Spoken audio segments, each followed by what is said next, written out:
Pasikip ng pasikip mga kababayan yung mundo ni Atty. Harry Roque. Pero palaban po, nagwawala.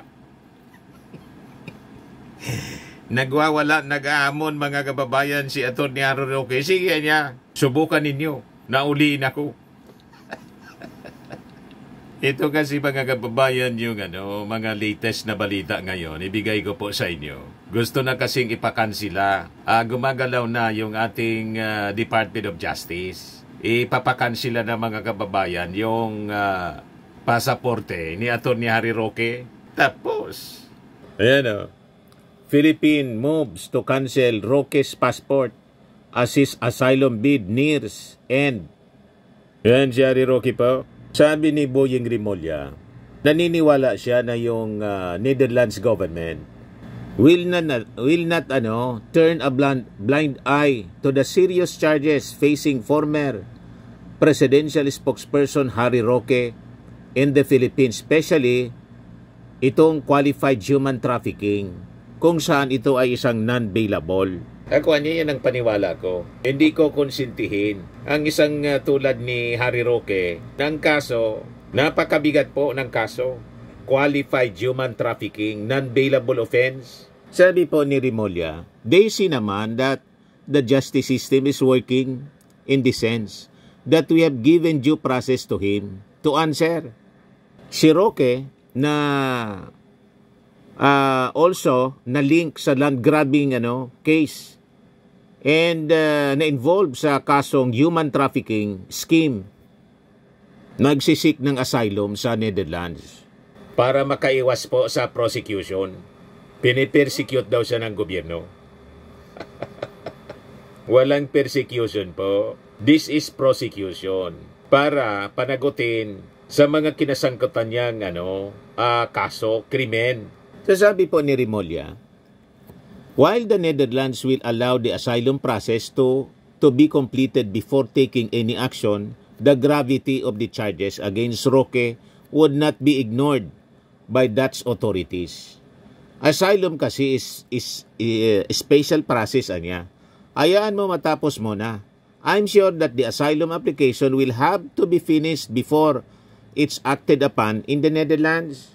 Roque denied all the allegations and claims he is being politically persecuted for criticizing the Marcos administration. Kaya sabi ni Rimulya, wala niyang ganun. The legal proceedings niya against Roque followed due process by noting that Roque was able to answer the complaint while in Abu Dhabi. He answered the complaint in Abu Dhabi. We considered everything. And the panel of prosecutors was able to reach a conclusion that he was to be charged. Pinag-aralang mabuti mga kababayan yung kaso at nakitaan ng malakas na ebidensya na talagang sangkot sa human trafficking. Kaya ang kaso niya po, qualified human trafficking. You see? O ngayon, dumaldal siya, High blood si Harry Roque. Nag-aamon. Ang tapang niya po. Pero ayaw umuwi. Ayan si Harry Roque, nagbabala pa siya. Nanakot pa, tinakot yung mga taga-DOJ po. Kakasuhan niya daw. Sabi ni Harry Roque po, umanda niya kayo. Bubuiltan ko kayo, kakasuhan ko kayo. Hindi niya lahat ng panahon sa inyo. Ang bula niya ay bilog. Umaasa siguro si Atty. Harry Roque na yung ating Pangulong Bongbong Marcos hindi makakatapos at si Sara maupong Pangulo. In your dreams, Atty. Harry Roque, tumakbo ka na lang ng tumakbo hanggang may lupa. Tumakbo ka papuntang Mars. Pasasa at maabot ka ng kamay ng ating batas. Mahabang kamay ng ating batas. Ayan mga kababayan, pakinggan natin yung paghamon at pagbabanta ni Atty. Harry Roque. Magsama-sama na kayo dyan sa DOJ. Mag-500 na utak pa kayo. Inahamon ko kayo. Sige, subukan nyo akong kunin. Dahil nakaukit po yan, karapatang pantao po yan. Lalong-lalo na kung obvious na obvious yung ginawa ninyo na walang kaebidensya, dinawit nyo ako. Wala palang ebidensya. Umuwi ka na, sabi ni Atty. Panelo. Kahit nga yung kasama mo, hindi kumbinsido sa iyo si Atty. Panelo. Ang challenge niya sa iyo, bumalik ka na rito. Hindi siya naniniwala na political persecution. Yan sabi ng, sino ba yun yung nagsabi nito? Ginagamit na niya ni Panelo, o ni Atty. Roque, yung dating Pangulong Digong, na dahil sa kanyang closeness sa dating Pangulong Digong at dahil sa kanyang kritisismo sa ating Pangulo, kaya siya inahabol ng gobyerno. Political persecution. Inahabol ka ng gobyerno kasi sangkot ka dito sa sinasabing qualified human trafficking. Ngayon, kung paniwala mo, hindi ka sangkot, bakit hindi mo harapin? Di ba? Ano? Nangangayayat na po si Atty. Roque. Ako nga akala nyo wala kayong pananagutan, ha? Hindi kayo dyan forever. Pag natapos na ang inyong panahon, babalikan ko kayong lahat. I-didemanda ko kayo lahat ng malicious prosecution. Nagbanta pa. Ang akala niya, matatakot, masisindak niya mga kababayan sa ganyang pagbabanta. Yung mga taga-Department of Justice. O, di ba? Pagbabayarin ko kayo ng danyos, itaga nyo yan sa bato dahil sa ginawa nyo sa akin at sa aking pamilya. Walang forever. Weather lang yan. Bilog ang daigdig. Kaya huwag kayong maging lasing sa kapangyarihan na akala nyo never kayo magkakaroon ng pananagutan. Makakahabol po ang gulong ng katarungan sa inyong lahat. Gumulong na yung katarungan. Kaya nga yung amo mong si Digong nakakulong na. Dati si Dilima yung nakakulong. Di ba pinakulong ninyo si Laila Dilima? O ay nakabalik na po sa sa Congress. Kahit hindi senador, at least party list representative siya. Parehas man lang yung trabaho. At si Dilima na-invite ni Speaker Martin Romualdez na sumama sa panel of prosecutors ng House of Representatives laban kay sa impeachment trial laban kay Sara Duterte. O di ba? Yung sinasabi mong bilog ang mundo, tama ka. Minsan nasa ibabaw, minsan nasa ilalim. Ang problema po, nasa ibabaw na ngayon. Si Laila de Lima, kayo naman yung nasa ilalim. Whether nga. yung mga abuses ninyo, bumulta sa inyo. Ito na ngayon. Patong-patong na kaso ang kinakaharap ninyo. Yun ang mga reaction ngayon mga kababayan ng ating mga netizens. Sabi rito ni Rex Leal Rosaldes, same lang sa ginawa ninyo kay Dilima at sa ibang biktima. Bilog ang mundo, sabi mo nga. Pero kung wala kayong kasalanan, bakit ka nagtatago dyan? Uwi na, umpisan mo na ang kit-kit, rihas mo. Mas maaga, mas maganda. Kit-kit? Magkikit-kit ng rihas? You see? Mas matapang pa sa inyo si Laila de Lima. Si Laila de Lima talagang hinarap, nagpakulong.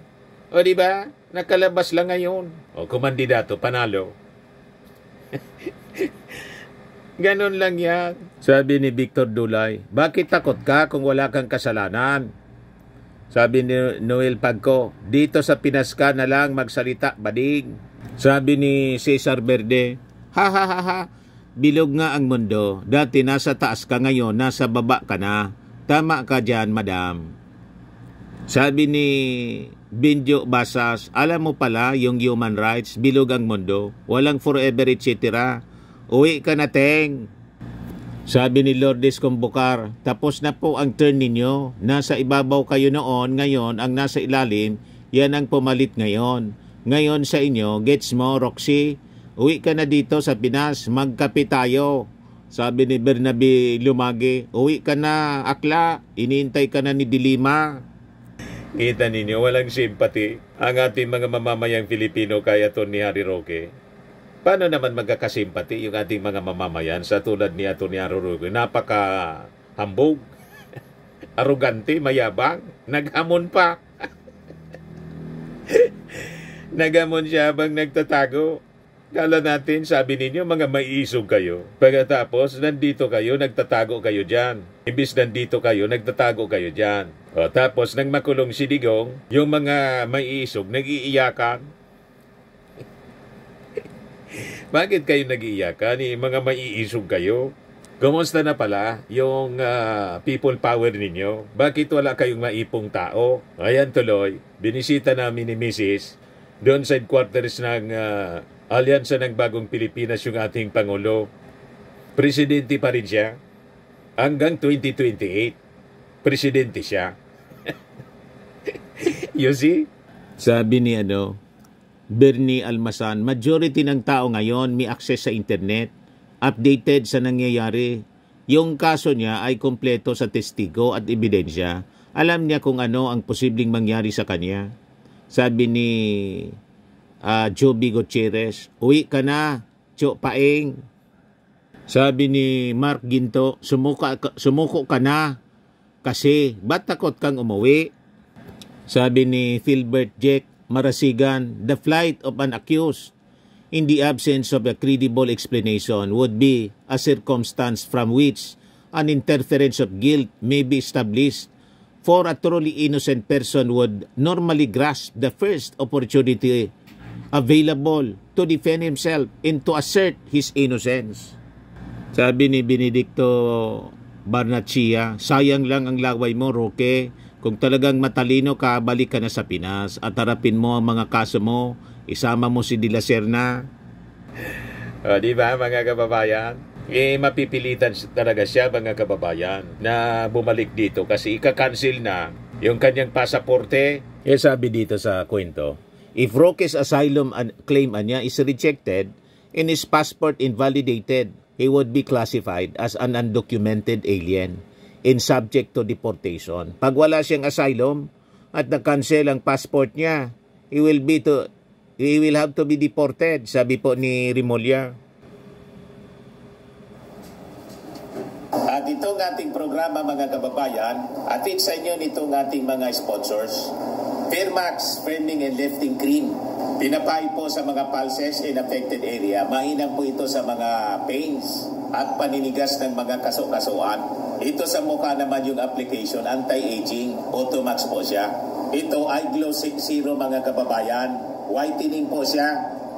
Made in South Korea. Ito naman po, Nengxia Red Mix Fruit Drink. Gawa po siya sa goji berry. May anti-cancer properties po siya. At sa mga nagana po ng malinis and spacious fitness gym, pumunta lang po kayo sa aming Colossal Fitness Gym. May Grab ka rental din po kami. At bills payment po sa aming office. At saka sa mga mahilig po sa mga imported bags, manood po kayo sa live selling ni Madam Aileen Rosales sa kanyang Aileen Closet po. Pati mga shoes, ito yung kanya po. Ito yung kanyang page. Kita ninyo, napakagandang mga online selling po siya. Si Madam Aileen Rosales. At cellphone number niya po, 773-798-7816.